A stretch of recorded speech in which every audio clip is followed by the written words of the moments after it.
Hello, and welcome to RN Journey with NP Logan. This is our inaugural video. Full disclosure, this is not a substitute for nursing education.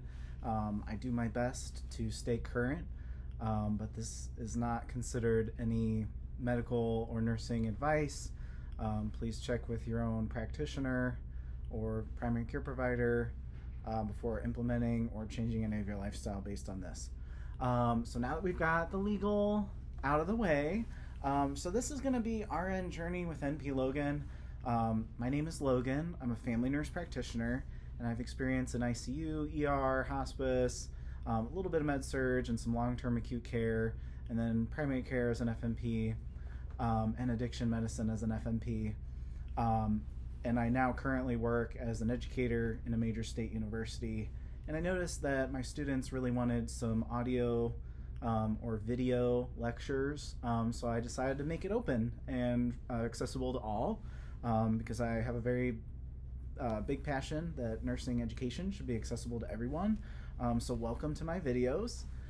This is not a substitution for reading the chapters in the textbook. This is just an adjunct in addition to reading the chapters in your textbook. So make sure you keep up with your readings, keep up to date, and do all the questions in the back of every chapter. Seek out extra NCLEX style questions online through various resources, which I can post links to. And let's just go ahead and get started. So today is going to be Unit 1. So this is like a little bit of an intro to foundations of person-centered nursing practice. Basically, this goes through the history of nursing. You know, it's important to know where we came from. For example, very few people know that Harriet Tubman was a nurse, actually. She was a nurse in the Civil War. She's very cool. I really want to see the new movie that came out about her. But of course, you know, we talk about the founders of nursing. Florence Nightingale was the initiator of major reforms in healthcare and nursing training in England, and that translated to the United States as well. She was super cool. She was in her 30s when she started to become a nurse. So for all of you adult learners out there, go for it. I went to nursing school with some of the people that were in their 60s, and they had a great career for like 10 years, and they loved it. So you're never too old to be a nurse.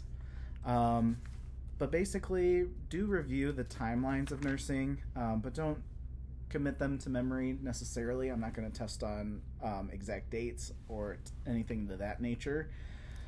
But I do want you to focus on the 4 different spheres of nursing care. So there's wellness and disease prevention, which is preventing disease or illness or deviation before it starts. So this can be mental health or physical health. So, you know, drinking enough water per day, you know, like making sure you get the 64 ounces minimum of plain water daily, getting 150 minutes a week of exercise on average, etc., etc. Then there's chronic disease management, which is the management of chronic diseases and prevention of subsequent problems that arise from those chronic diseases. And then there's the regenerative and restorative care. So you can think of that as like critical trauma care, complex acute care in the nursing hospital world, acute exacerbations of chronic conditions, and treatment of unstable patients that requires usually an acute care situation, inpatient in the hospital. And then there's hospice and palliative care, where the paradigm shifts and you transition from, you know, really taking care of the patient's illness to taking care of the patient's comfort level. You know, the goal is not curative treatment at that point. The goal is to make sure that they are comfortable for whatever life they have left. And I have experience in hospice, and honestly, it is a beautiful aspect of nursing. Probably one of my favorite fields in nursing because it's so holistic, and you really do get to focus on living life to the fullest for whatever you have left. So it's a beautiful thing to do, and a special part of people's lives to be a part of. As you read through the textbook, I do want to make sure that if you have any questions with terminology, that you're looking up that terminology as you're reading it. Don't just skip it and assume, well, whatever, I'll learn that later. No. do look up the terminology as you read. It will help solidify your reading. So I want you guys to think about what's the difference between health promotion and preventing illness, and restorative health, and then facilitating coping with disability and death. There are several different ways to become a prepared registered nurse. There's different degrees. There's RN, associate's degree level entry, and this is all in the United States. Let me clarify. There's certificate entry, the hospital certificate. There's still, I think, a few programs of that left, if I'm not incorrect. And then there's the bachelor's prepared nurse. And there's even MSN entry-level RNs that I do believe is a thing now. And then, of course, there's a DNP, but most DNP programs require you to already be an RN. But I'm sure there's a few DNP entry-level nursing programs out there somewhere that just go consecutively. I do want you to focus on who credentials nurses and all the different definitions of what is a clinical nurse specialist, what is a nurse practitioner, what is a nurse anesthetist, what's a nurse midwife, what's a nurse leader, what's a nurse, a registered nurse versus an LPN, what are the differences, or LVN in some states, licensed practical nurse or licensed vocational nurse, and what can we delegate to, and we as RNs delegate to LPNs and LVNs. Standards of nursing practice and the Nurse Practice Acts and licensure is very, very important. So I want to make sure that everybody spends time and understands what the Nurse Practice Acts are and what that means. So there are Nurse Practice Acts in every state, and they dictate what an RN can and cannot do in that certain state. It's very important, especially if you plan to go into travel nursing, to know what are the laws in the current state that you are going to be practicing in. The second you graduate with your NCLEX, you graduate and pass your NCLEX, you should look up your Nurse Practice Acts in your specific state, because you need to know what's legal and what's not legal for you to do, because sometimes providers don't, and they'll ask you to do something illegal, and you'll be like, no thank you, I like this license, let me keep it. So do study that, and do know the standards of nursing practice. Anything that says QSIN, that is important. So QSIN is like a standard of nursing practice, and they kind of dictate what is safe and what is important when you're practicing to be a safe and effective registered nurse. And they have a list of QSIN competencies, and those competencies are basically 6 QSIN competencies that focus on patient-centered care, teamwork and collaboration, evidence-based practice, quality improvement, safety, and informatics.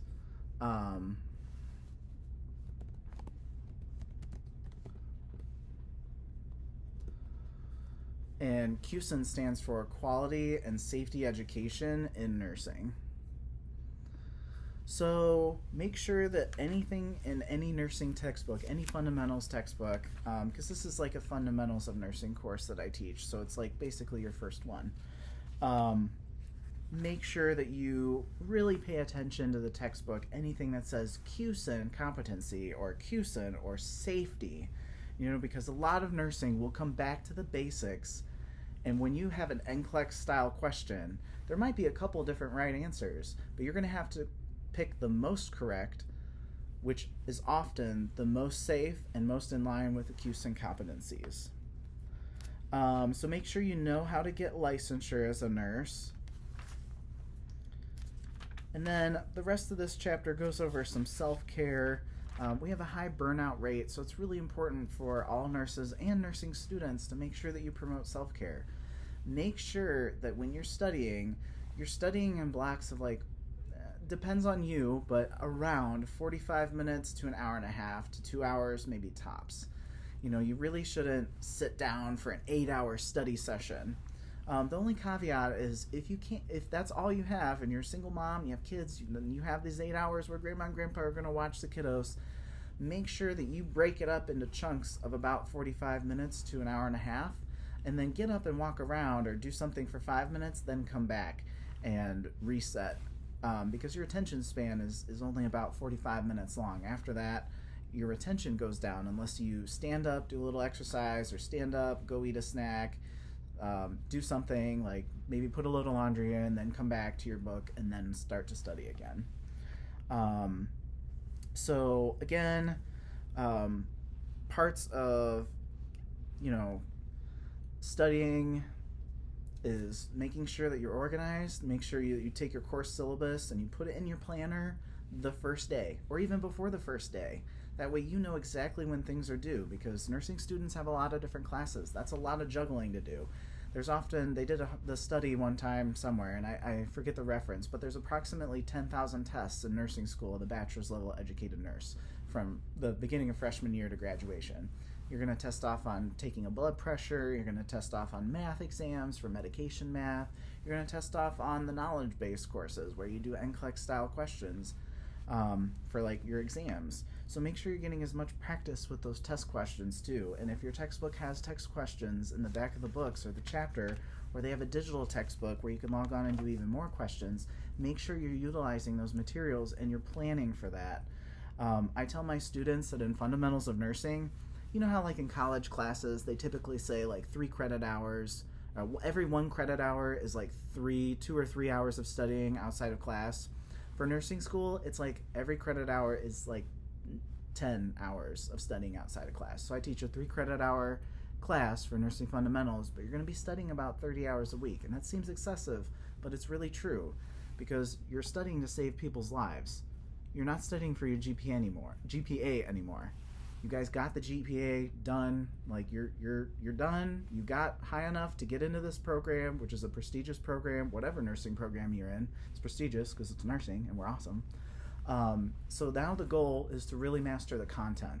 So try to not pay attention to your grades so much. I mean, obviously you need to pass, so you have to track your grades a little bit, but pay attention to the content, your study habits, and what you can control, which is the amount of time that you spent with the material. And there's no substitute for time spent with the material. There's no substitute. There's none. You have to put that time in. And a lot of that is reading and watching videos and doing extra questions and making your own flashcards, and whatnot. So we got off on a tangent, but let's get back to the content. So theory, research, and evidence-based practice. What is evidence-based practice? Evidence-based practice means that we have done research that shows if we do X, better outcomes occur Y, right? So, for example, one evidence-based practice is we know that Foley catheters, which is an indwelling urine catheter, or a tube that goes into the bladder that follows outside the bladder and then collects urine in a bag, is a major risk for infection, because a tube is a tunnel for infection. A tube is a tunnel for infection. All tubes are a tunnel for infection. A tube is a tunnel for what? Infection, right? Okay? Y'all are going to hear me in your head, but that means all tubes. So IV catheters that go into the vein, any central lines that are maybe started in the neck or maybe in the subclavian space, any ET tube or artificial airway, like a tube that, people are put on the ventilator for like life support, in layman's terms. So all tubes are tunnels for infection. So they've done research to show how often do we as nurses need to clean it and with what product. So if you're taking care of a patient with a Foley catheter, check with your agency policy. There's probably a policy in place that says the Foley catheter needs to be cleansed with chlorhexidine or whatever every 8 hours or every shift or every 12 hours, or whatever, and as needed when soiled, right? So there's going to be kind of an algorithm in place for that. So you need to know that. Focus on things that trigger safety. Oh, okay, like that's a prevention of infection. That should be important, right? So you're going to learn to triage kind of your learning as well as triage in real life of what's important to do as a nurse. So evidence-based practice is the practice that we do and the why behind why do we do it. What is the evidence? What is the research? Why do we do that? Well, we clean Foley's so that we prevent catheter-associated infections, or CAUTIs, right? So know that there's evidence of why we're doing what we're doing. Again, as you're reading your textbook, make sure you are paying attention to those tables that say QSEN, right? QSEN. Most nursing textbooks have those sprinkled in throughout each chapter. Those mean that those are important. So there's different theories and paradigms of nursing practice. For example, like Orum's theory. Orum is the last name of a nurse. I believe her first name was Laura, but I'm going from memory, so I apologize, YouTube community. Double check me in your nursing textbooks. But she kind of was like, oh, maybe we should have the patient do as much as they can physically possibly do to promote them to get better, right? Because it used to be that nursing was kind of like, oh, no, you're sick, lay in bed. We'll take care of you. We'll do everything. No, girl. No. That is not what we're going to do. Oftentimes, you get up and walk around the day of your surgery. And why do we do that? Because there's evidence-based practice that getting up and walking around helps prevent pneumonia, right? Post-surgical patient, right? So pay attention to those kinds of things when you're dissecting these big nursing textbooks of what is safe. And that's the kind of the theory that I teach my nursing courses is Orum's theory, which is the theory of self-care. There's all types of theorists. I don't necessarily test on like, hey, what was Lydia Hall's theory? Like I don't need you to know that like that's focusing on rehabilitation and encompassing nursing autonomy and all that and the therapeutic use of self. Like, I mean, it's great to know, like do it, but I'm not personally going to test if you are in my actual class. But it is really interesting. Like I do like to know all of the theorists, and the further you get along in your nursing career, the more interesting those theories become, because you can kind of have some more context of how those nurses' theories apply to actual real patient care. It's kind of hard with this being, at least if you're in my class at my state university, we don't have clinicals in my class. This is your first class ever, so it's kind of like everything's new. But do just go ahead and read that, get exposure to it. And I do want you guys to know like what is research and the quantitative research process.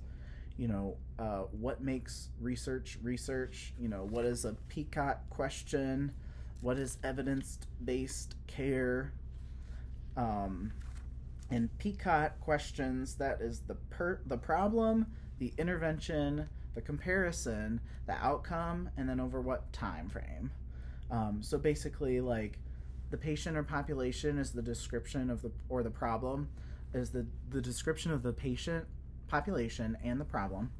The intervention of interest is what is your intervention, and then the comparison of the interests. So what is usual care, or what is the comparison? And then the outcome is O, so the outcome. And then T, over what amount of time is this going to be over? So do read all that. I also want you to know the parts of a research journal article, because as you progress through the program, you'll be reading research articles and citing research articles, so you need to know the different parts and what they mean. You can't just cite an abstract, right? Like you've gotta look at the article, right? And we'll go over how to access articles in the library if you're in my class. In Google, you can just use Google Scholar as open source, and you can just Google scholarly articles, nursing, and then whatever you're learning. So like med-surg nursing, or like, let's say you're learning about cardiac. So cardiac nursing journal articles. You can just Google it and hit the settings to Google Scholar, and you can find a lot of open source stuff that way. So that pretty much wraps up that chapter. And then let's go to health, wellness, and health disparities. So again, Make sure that you pay attention to the definitions of the medical terminology, and really know what disparities of healthcare are, and the different social determinants across the life stages. Um,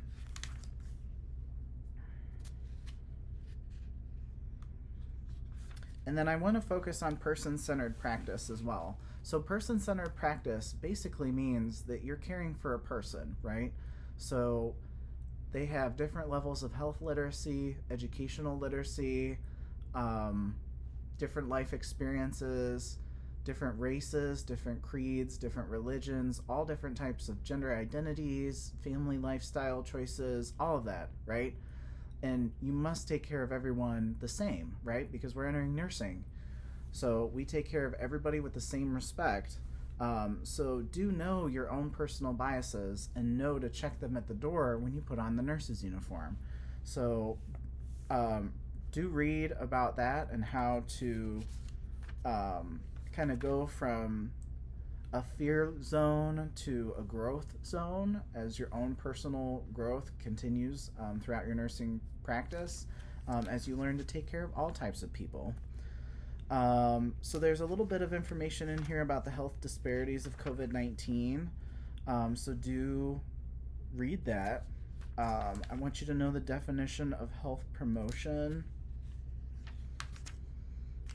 And we're pretty much just skimming through these first 4 chapters. These videos will become more in-depth as we get to more nursing content that relates to pathophysiology and evidence-based practice, and stuff like that. So I want you to know the stages of change model, which is like pre-contemplation, contemplation, determination, commitment to action, and then implementing the plan, and then maintenance, relapse, and recycling the plan. So know that and know how to implement that for patients, because it's going to help you with your care plans. So basically, you have a patient who maybe they need to stop smoking. Maybe they're not ready to stop smoking, but you continue to give them education every time that you see them, and you try to, assess where they are, right? Because we need to assess where our patient is, because patients are different, right? You literally might have a patient that has no idea that smoking is bad for their health. You might be the first person to break it down to them in a way that they can understand, right? So it's your job to assess where the patient is. So maybe asking the patient, well, what do you know about smoking and health? I get a lot of men in my practice that are smokers, and I'm like, did you know that smoking can lead to erectile dysfunction? Or increased risk to erectile dysfunction at least. And they're like, no, I did not, and then they quit. So just knowing what your patient knows, asking them where they're at, meeting them there, and then educating them and guiding them through their health to hopefully get a best health outcome. So for example, we can go through all these stages in one visit, right? I was an ER nurse, right? So, telling the patient, did you know that can lead to that? Did you know that leads to increased risk of COPD later in life? Do you even know what COPD is?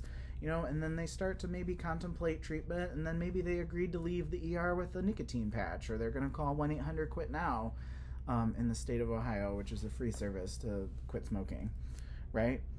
So you can lead them through it, but really assess where they're at to see where they are. I wouldn't start at the pre-contemplation phase if the patient was like, yeah, I'm ready to quit right now. I wouldn't start with, oh, well, do you know that smoking causes COPD? They're ready to quit. Give them information about quitting. Oh, okay, let me link you to resources. Let me let the provider know so we can maybe get you a prescription for patches or gum or something. Let me try to facilitate that, right? So meet them where they are in that stages of change model. So make sure you know the stages of change. Pre-contemplation, contemplation. So pre-contemplation is sometimes like, I don't want to quit, I'm not ready. Then contemplation is like, maybe I'll quit. I know it's bad. Oh, I didn't know it led to sometimes erectile dysfunction. Then preparation is like, well, I got the patches, but I haven't started them yet.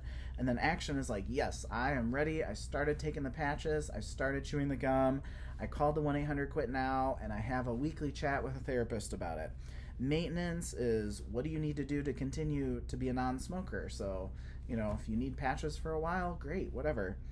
And then relapse care, right? So what is the plan if there's a relapse? What is the plan? Have the plan before you need it. And then the upward spiral is each time a person goes through the cycle, they learn and they become more health literate and hopefully lead to that optimal patient outcome.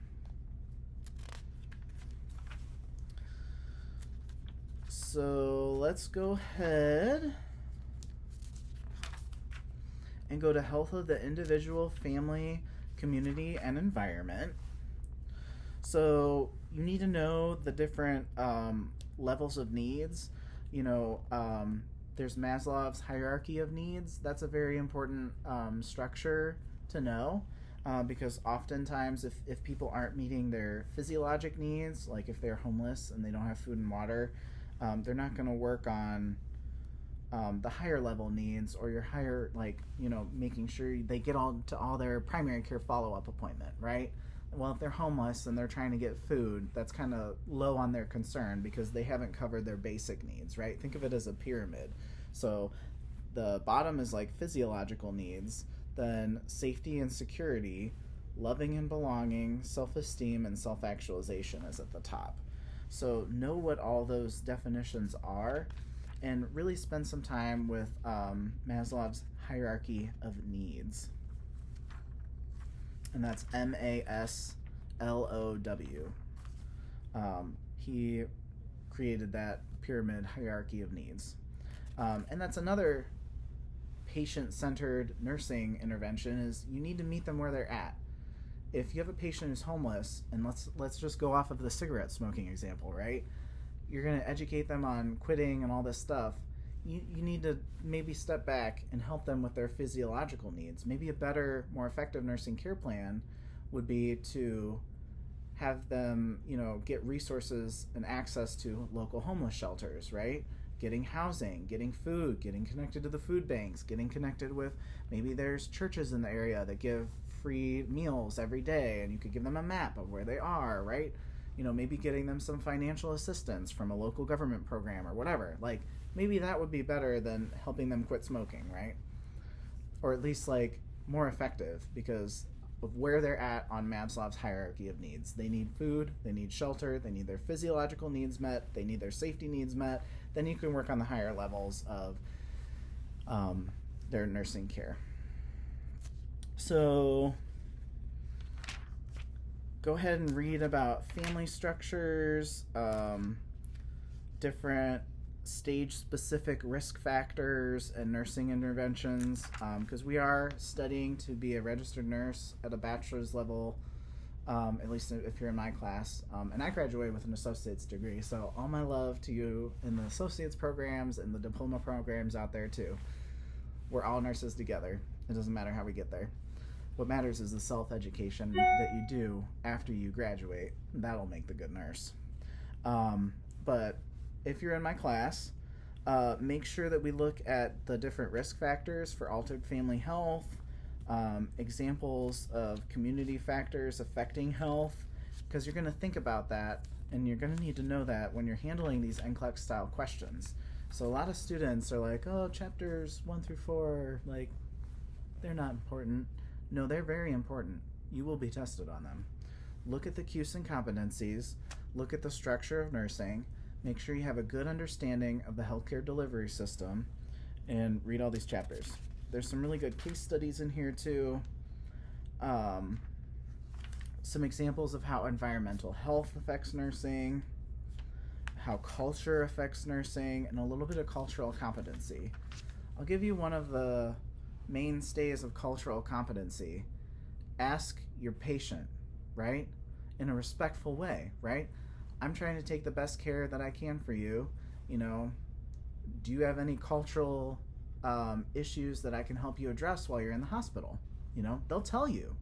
I've had patients who were Orthodox Jewish and they really wanted their family to visit, but their family couldn't push the buttons on the elevator. So we arranged a time that there would be staff to go and escort the patient's family members throughout the hospital so that we had a staff member to actually push the elevator buttons, because in their religion they couldn't touch electricity on the Sabbath, which in their religion is Saturday. So we had them escorted on, and we actually like lined like a shelf in the refrigerator with a bunch of foil because they keep kosher. So they told me all about what to do. They told me what to do. I did it.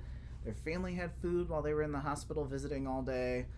I warmed up the family's food, no problem, because they couldn't touch the microwave and there was no stove in the hospital or anything like that. But we let them use like our microwave in the employee lounge, and I microwaved their stuff, and it was fine.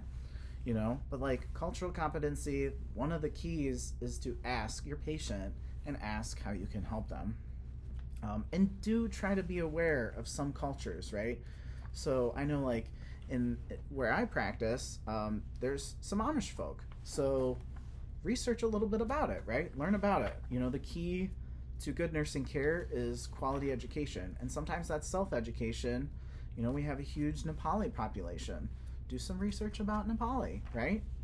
You know, Nepali people, right? So make sure that you are asking your patients how can you take care of them, and try to research a little bit about the cultures that come up in your practice. Okay, so now we're going to switch gears and we're going to talk about asepsis and infection control. So it's really important to know the infection cycle, right? So the infection cycle, you have to have an infection agent, right? Let's take COVID-19 because everybody's learned about it. We all just lived through that together. So let's talk about it. It'll be therapeutic. So then there has to be a reservoir, right? So it has to be able to live in something to infect something else, right? Then there has to be a portal of exit from the reservoir. So the reservoir is like the first person who gets sick, right? Or maybe it crosses from, you know, wherever viruses came through. Sometimes it's a host animal and then it mutates and then it can infect humans. Like, so for example, a lot of times that's bats. So let's say a virus mutated from a bat, got infected to the first person, they got sick. That's the reservoir. The portal of exit is the coughing and the water droplets or the respiratory droplets that spew up to 6 feet when you're just talking and coughing. Then there's a means of transmission. So the means of transmission is basically contact, right? So somebody else contacts those droplets, whether they inhale them or whether it gets in the eyes or whatever. Then there's the portal of entry. So portal of entry would be essentially usually the lungs, right? And then a susceptible host. So know the infection cycle and what that means. So basically, hand hygiene will kind of cut off the infection cycle between means of transmission and portal of entry, right? Wearing gloves and proper PPE equipment, using masks, etc., can cut off from portals of entry to a susceptible host. That can cut that. Immunizations and screening healthcare staff, like workers, like screening them with fevers and stuff, can block it from the infectious agent to a susceptible host, right? So hand hygiene is extremely important. It is our first lab skill that we're going to learn. So if you're in my course, do go into your online learning management system thing and go ahead and look at the hand hygiene rubric, right? So when you're reading about it, bring up the rubric, learn it all at the same time, right? Watch another YouTube video from a good source of how to wash your hands, right? So make sure that you are active in your learning. Then maybe teach it to your parent or your significant other or a friend or even a peer or even a no one. Who cares? Teach it to your cat, whatever. You'll see my cats later. But just practice it. Record yourself. Grade yourself. Like, these are all things that you should be doing when you're studying in a nursing program. So another thing, make sure that you know it back to forward. If you can teach it, you've probably mastered the material. So try to teach a study group. That's a great study option for nursing school, is to actually try to lead the study group. It doesn't even have to be to anybody. You can just make a YouTube. Go get YouTube rich. Cut me in, honey. I'll help you. um, but seriously, make a YouTube video, whatever. Okay, so going about asepsis and infection control, know all of your definitions. It's very important to know also what's the difference between cleanliness and sterility, like sterile versus clean, right? What is the difference? Know that. Understand that. Know some of the organisms, reservoirs, means of transmissions, and diseases transmit. Like, for example, I'm going to butcher this, but the organism Borrelia burgdorferi is an organism. That's the infectious organism. The reservoir is ticks, sheep, cattle, deer, mice. The means of transmission is contact, so it can be indirect or vectors. Usually it's like a tick bite. And the disease transmitted is Lyme disease, you know? And then know what are the signs of Lyme disease, right? Traditionally, like a target bullseye kind of rash where there's a center of redness, then a center of skin color, and then another ring that looks like a target, right? Like your target practicing.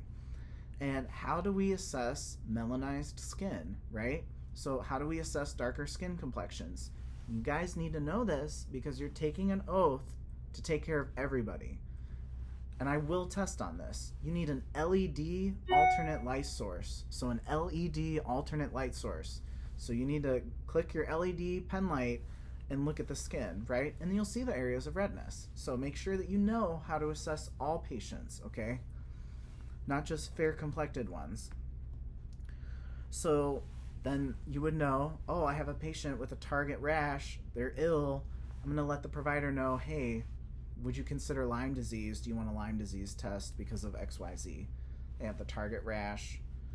They just went hunting last week or whatever. They have these signs and symptoms. I think it's Lyme disease, right? And you can ask for that test. Some places you work will even have nurse-driven protocols where you can get a few labs by yourself before the provider assesses, like in the ER and stuff. So if somebody came in with belly pain, like I was allowed to draw a CBC, a CMP, a magnesium, and then we were allowed to like order an ultrasound or something. And it was a standing nurse order. So know that, you know, that's sometimes a thing, but you need an order for these things, right? Because RNs are not prescribers, right?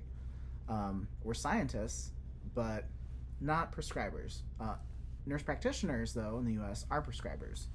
So stay in school. It's fun. I love being an NP. But anyway, coming back to infection control, I want you to know the laboratory data indicating infection. So know your normals, right? For white blood cells, I want you to know your normals and what do abnormals signify. So for example, in neutrophils, normal is 60 to 70%, right? And if they're elevated, that means like it could be acute infection that produces pus. It could be increased risk for acute bacterial infection if it's decreased. And it can also increase in response to different stress situations, right? Lymphocytes, right? These are all types of white blood cells. You all went to A&P. Y'all should know this. Normal is 20 to 40% of the white blood cell count, right? Remember, white blood cell count, normal is essentially 5,000 to 10,000 mm to the third power, right? So normal lymphocytes, 20 to 40% is normal. Increased could be in chronic bacterial and viral infections. Monocytes, normal is 2% to 8%, right? Increased in severe infections. They function as a scavenger or a phagocyte. So remember, they kind of like chomp up all the debris essentially left over from infection. Eosinophils, which normal is 1 to 4%. Increased eosinophils may be allergic reaction or parasitic infection. And again, these could be other things too, but these are the most common. So basophils, normal is 0.5% to 1%. And basophils are usually unaffected by infections, right? And then there's your erythrocyte sedimentation rate, right? So an elevated erythrocyte sedimentation rate means that red blood cells settle more rapidly to the bottom of the test tube of whole blood when inflammation is present. So it signifies or suggests that inflammation is present. Could be, any type of inflammation. So also, additionally, presence of pathogens in cultures. So knowing what a culture is, a culture and a sensitivity. So there's a difference between a culture and sensitivity. A culture is you take whatever body fluid, whether it's urine, blood, sputum, or respiratory secretions is sputum, or other, like a wound, like you swab a wound, with a little Q-tip thing, and you put it in the test tube, send it to the lab for a culture. That will culture what type of organism is growing, if anything. Okay? Then the sensitivity goes a step further, and that actually the lab will run tests, and they will tell you which antibiotics are sensitive to this organism. So what antibiotics are likely to kill whatever pathogen is present. Okay? I want you to make sure that you read the box on focus on the older adult, age-related changes, predisposing to infection, right? So make sure that you know that front to back to sideways, right? What are things that predispose people to infection, right? Compromised immune systems. So typically older adults, very young children, and people with certain chronic health conditions, right? So people with chronic health conditions like COPD or asthma or diabetes, or a myriad of other things, cancer, they have weakened immune systems, so they're predisposed to infection. So you need to know that. So you need to make sure to read all that. Really, really important is the nursing process for infection prevention and control. And this is your introduction to the nursing process in general. The nursing process is called ADPIE. A-D-P-I-E. Assess. First you gotta assess your patient, see what's going on. Diagnose. Now this is nursing diagnosis, people, not medical. So you need to get your care plan book out and look at the NANDA list. The NANDA, N-A-N-D-A. Look at the NANDA list. Just read that list right now. Those are all the nursing diagnoses that RNs in the United States can diagnose people with, right? It's not medical. It's like at risk for infection, right? That's not a medical diagnosis. We are not, I'm a nurse practitioner, but like you're preparing, presumably, to be a registered nurse. So you're not diagnosing people yet. If you go to school, you can do it. But we are diagnosing them with nursing diagnoses. So read that right now. Pause this video, look at them. You'll see what I'm talking about. Okay, welcome back. So now we've talked about nurse diagnoses. So we've got the assessment, then we got nurse diagnoses. Now the PI of P, the P in PI is the planning. So this is also your goal. What is your outcome? You want to list your goal. So for example, let's take our patient who is a cigarette smoker, because we're taking care of him today. Our assessment is he is a current cigarette smoker. He smokes how many packs per day? He's been smoking for how many years, which is equivalent to how many pack years. So basically, to run you through that, since we're talking about it anyway, if they smoke 1 pack per day for 20 years, that's 20 pack years. If they smoke 2 packs per day, that's going to be 40 pack years if they smoked for 20 years. So it's how many packs per day times how many years is how many pack years. Okay? So there's something right there. We're learning about smoking pack years. So let's say he has a 20 pack year history of smoking. Diagnosis is he is at risk for COPD or at risk for ineffective gas exchange is probably one of the NANDA list options. My outcome identification and planning is the goal is that you need to make a SMART goal. So it needs to be specific, measurable, and by time. So my goal or my plan is patient will be a non-smoker by the end of this hospital stay, as evidenced by he quit. He says he quit smoking, right? No cigarette consumption for more than 24 hours or whatever. Then the I is implementing. What are you going to do? What are your interventions? So I is like implementation, interventions, right? Well, I'm going to educate him on smoking, right? What are all the bad stuff that can happen when he's smoking? I'm going to maybe check in on him and give him resources, right? I'm going to call his provider and see if we can get him some nicotine patches or nicotine gum, right? These are all nursing level interventions, right? Then, for my class, tell me why you're doing what intervention. So the interventions are a two-parter. What are you doing and why are you doing them? You need to tell me the why in an evidence-based format. So evidence-based care, right? Just open up your nursing care plan. They have it all right there for you. Evidence-based care means there's research behind what you're saying, right? There's free journal articles. Look it up. There's tons of smoking cessation education from high-quality sources that you can cite those sources and tell me why you're doing what you're doing, right? Maybe you're using a digital technological app that I'm not aware of. Well, and you found a random clinical trial that supports the use of technology increases smoking cessation efficacy by 3% or whatever. Show me, tell me, put it right there and cite it. So that's the implementation. Then we have the E. What is the evaluation? The evaluation is the restatement of the outcome or the plan, okay? So goal met or not met as evidenced by whatever. So in this case, goal not met as evidenced by I saw the patient leave and immediately light up a cigarette, right? Or whatever. Tell me, was the goal met or not met as evidenced by what? How do you know it was met or not met, right? And of course, in my class, we're making it up. We don't have real patients. You're going to get that next semester.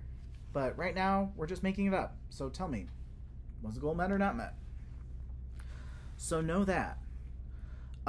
Make sure that you look at infection control precautions and barrier techniques. And I want you to know the difference between contact precautions, airborne precautions, all of that. General precautions, standard precaution. General and standard are essentially the same. So standard precautions or general precautions. Be able to define all of those. So no droplet, no contact, no airborne, and no standard, okay? There is a summary and a table in our book that we use, but there's plenty of information all over the interwebs that can help you as well. I want you to read, make sure you know, obviously read the whole chapter, but make sure you know practicing principles of surgical asepsis. What is asepsis? What does that mean? Know it.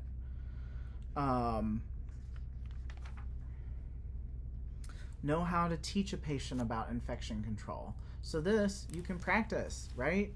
Teach somebody something that you learned out of your book every single day. Whether it's a friend, whether it's another nursing student, whatever. Whether it's yourself, right? Just write it down.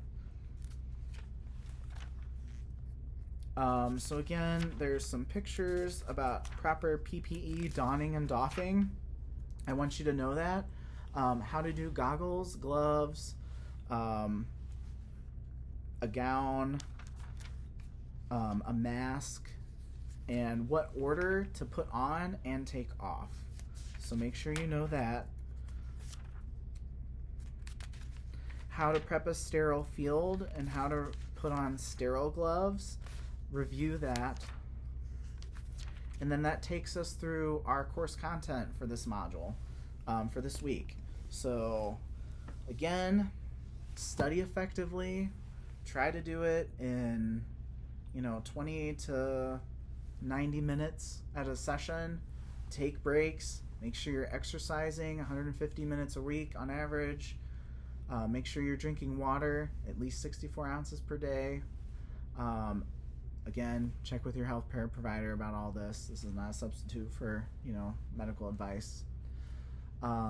but do take care of yourself, right? Make sure you're eating healthy, getting enough protein, vegetables, not overdoing it on the carbs, but having some because you need it to learn. Your brain needs carbs.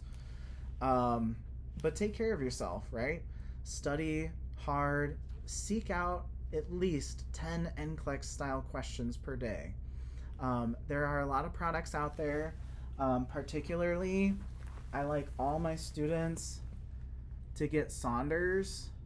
There might be a 9th edition out, I don't know. But Saunders Comprehensive Review for NCLEX RN. Make sure you get the RN. Some students accidentally bought the LPN version, which is, it's great, but you're in RN school with me. So get this. Is my recommendation. It's not a required resource, but it does have like a little scratch off on the first page in there, and it gives you access to even hundreds of more questions. And these are really great.